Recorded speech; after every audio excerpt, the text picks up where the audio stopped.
Maharashtra diaries में आज हम बात करेंगे अमरावती की पूर्व सांसद और बीजेपी नेता नवनीत राणा की, जिन्हें एक बार फिर से जान से मारने की धमकी दी गई है। इस बार राणा को धमकी भरा खत स्पीड पोस्ट के जरिए भेजा गया है। इसके अलावा बात करेंगे नागपुर में हो रहे किसान आंदोलन की, कैसे किसान अब मुंबई कूच करने और ट्रेन रोकने की धमकी दे रहे हैं। इसके अलावा बात करेंगे बीएमसी चुनाव को लेकर उद्धव ठाकरे की तरफ से बनाई गई नई स्ट्रैटेजी की, जिसके तहत लगभग 70% पुराने नगर सेवकों की टिकट काटे जा सकते हैं।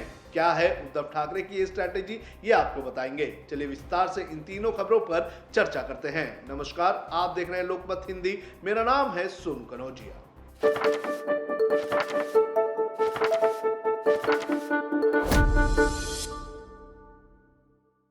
सबसे पहले बात करेंगे नवनीत कौर राणा की। महाराष्ट्र की बीजेपी नेता और पूर्व सांसद नवनीत कौर राणा को एक बार फिर से जान से मारने की धमकी मिली है।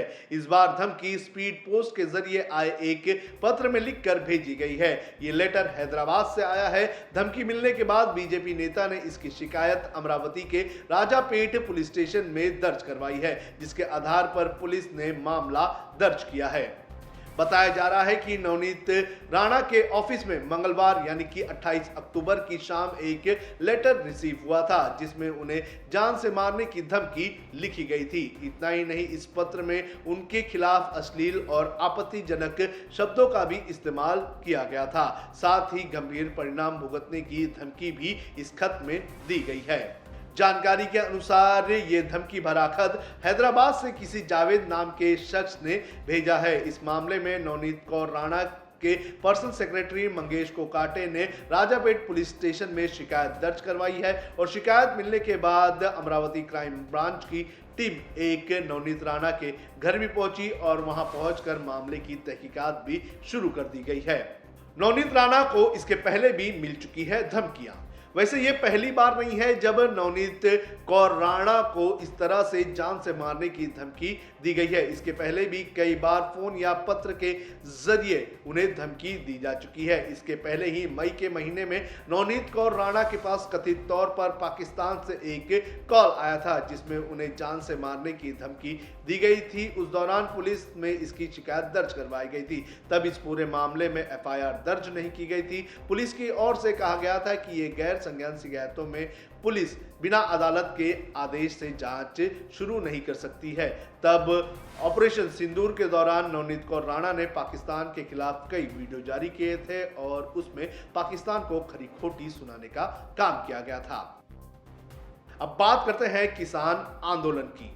महाराष्ट्र में किसान कर्ज माफी की मांग को लेकर एक बार फिर से सड़कों पर उतर चुके हैं और आंदोलन कर रहे हैं। किसानों ने यलगार मोर्चा निकाला है। प्रदर्शन के बीच मंगलवार को हैदराबाद से नागपुर, नागपुर से जबलपुर और जबलपुर से रायगढ़ जाने वाली सड़कों पर जाम देखने मिला, जिसके बाद हजारों वाहन जो है वो ट्रैफिक में फंस गई। इसके अलावा आज भी किसानों का आंदोलन देखने मिल रहा है, जिसके बाद महाराष्ट्र के मुख्यमंत्री देवेंद्र फडणवीस के नागपुर के घर की सुरक्षा बढ़ा दी गई है।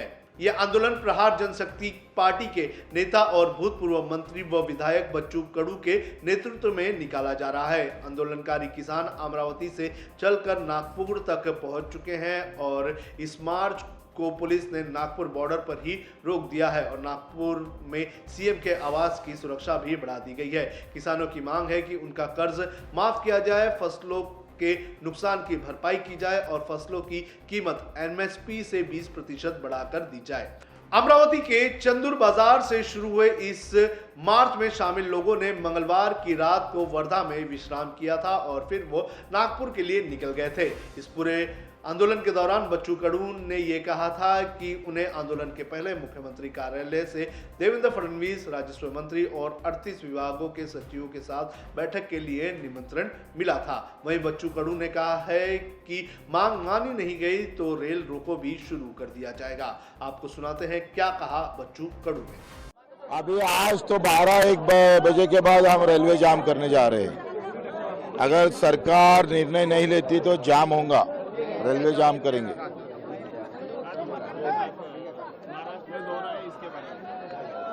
अभी पीएम जी हमारे महाराष्ट्र में आ रहे हैं उन्होंने कहा था कि उत्पादन दुगना करूंगा और दाम भी दुगना करूंगा। ना दाम दुगना हो ना उत्पादन दुगना हुआ, बल्कि हमारे जो किसान है और कर्जे में ज्यादा डूबते जा रहा है, मर रहा है। मैं उम्मीद करता हूं अगर राज्य सरकार के पास पैसा नहीं है तो आप दे दो मोदी जी। आप तो किसान के बहुत भले चाहते थे, जय जवान जय किसान कांग्रेस का नारा बोलते थे आप, मर किसान और मर जवान। आप बोलते मेरे राज्य में जय जवान जय किसान होगा, तो कहाँ गया तुम्हारा नारा मोदी जी। अब बात करते हैं आगामी बीएमसी चुनाव को लेकर शिवसेना यूबीटी की तरफ से बनाए जा रहे नए प्लान की। महाराष्ट्र में बीएमसी चुनाव के ऐलान से पहले उद्धव बालासाहेब ठाकरे की शिवसेना ने बड़े प्लान बनाने शुरू कर दिए हैं और उनके इस प्लान से कई नेताओं की मुश्किलें बढ़ सकती हैं। जो जानकारी सामने आ रही है उसके अनुसार आगामी चुनाव के अंतर्गत आने वाले वार्ड्स में कई पार्षदों के टिकट काटे जा सकते हैं जिनकी उम्र 60 साल या 60 साल से ज्यादा है। सूत्रों के मुताबिक महानगर पालिका चुनाव में शिवसेना ठाकरे ग्रुप ने नए चेहरों को उम्मीदवारी देने की प्लानिंग की है, जबकि 60 साल से ज्यादा या 60 साल के जो पुराने कॉर्पोरेटर्स हैं उन्हें उम्मीदवारी नहीं देने का प्लान भी बनाया गया है। इससे उद्धव की शिवसेना में भारी उथल-पुथल देखने की संभावनाएं हमें मिल सकती है। अगर यह फैसला लागू होता है तो ठाकरे की पार्टी की ओर से आगामी बीएमसी चुनाव में कम से कम 70% नए चेहरे देखने की उम्मीद जताई जा रही है। माना जा रहा है कि इस रणनीति के तहत राज ठाकरे की महाराष्ट्र नवनिर्माण सेना और उद्धव ठाकरे की शिवसेना दोनों ही काम कर रही हैं। सूत्रों के अनुसार वार्ड के उम्मीदवार तय करते समय उनके अनुभव, पार्टी में उनके योगदान को ध्यान में रखते हुए की राय भी ली जाएगी। इससे नई पीढ़ी को मौका मिलेगा और पार्टी को युवा नेतृत्व भी मिल सकता है। हालांकि उद्धव ठाकरे और राज ठाकरे ने अभी तक गठबंधन की घोषणा नहीं की है, लेकिन दोनों पार्टी के वरिष्ठ नेता और दोनों पार्टी के नेताओं की कई सारी मीटिंग हुई है और इसको देखते हुए दोनों पार्टी के नेताओं ने जो अलग अलग वार्ड्स हैं वहां पर किस तरह से सीट शेयरिंग होगा इसको लेकर प्लानिंग शुरू कर दी है और जहां पर जो मजबूत होगा वहां पर उसका उम्मीदवार उतारने की प्लानिंग भी की जा रही है। पिछले चुनाव में अगर बात करें तो उद्धव ठाकरे की शिवसेना को 84 सीटें और राज ठाकरे की महाराष्ट्र नवनिर्माण सेना को 7 सीटों पर जीत हासिल हुई थी। लेकिन इस चुनाव की अगर बात करें, इस चुनाव में काफी कुछ बदल चुका है। जो उद्धव ठाकरे और राज ठाकरे दोनों एक दूसरे के खिलाफ चुनावी मैदान में थे, वही अब एक साथ उतरकर चुनाव लड़ने की प्लानिंग में लगे हुए हैं और इस प्लानिंग में सीट शेयरिंग से लेकर कई मुद्दों पर चर्चा हो रही है और इसी के चलते कई सारे पुराने नेता और पुराने नगर सेवकों